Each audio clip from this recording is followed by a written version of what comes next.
Let's talk about migraines. What are they? Well, they're a really intense headache. If you've ever had a migraine, you know that it just feels horrible. Great pain, and it just doesn't go away, and nothing really gives you relief.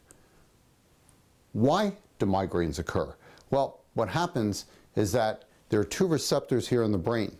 One is for inflammation, and one is for dilation of the blood vessels.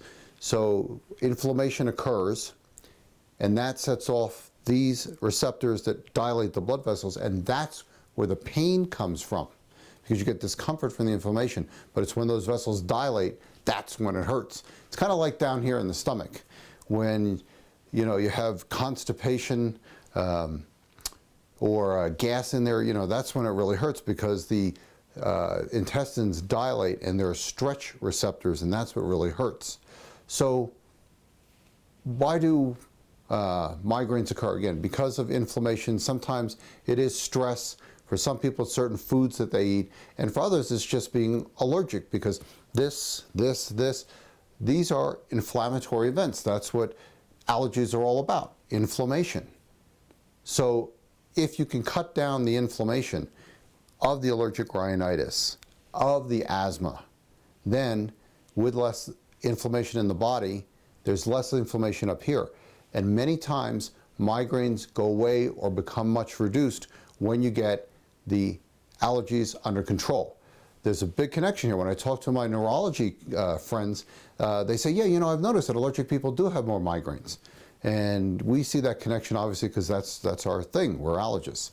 So again, getting the allergies under control can help migraines greatly. Well, the reason or the symptoms that come up with migraines can be just a very bad headache. It can be localized or in a certain location. It could be more general.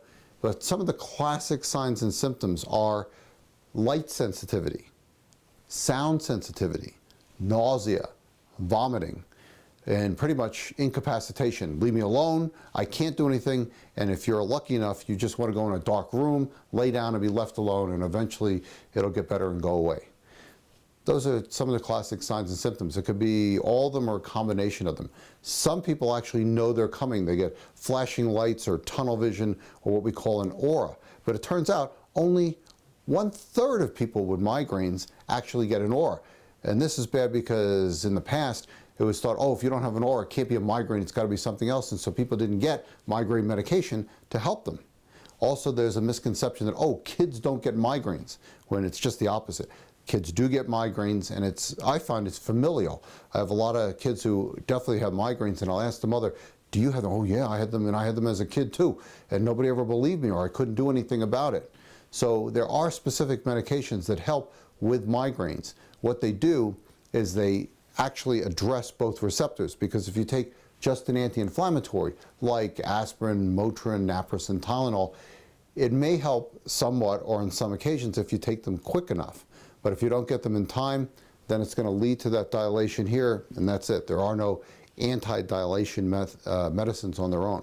But there are certain migraine medications that will help with the dilation, turn this receptor off, and when that goes down, then the pain goes away.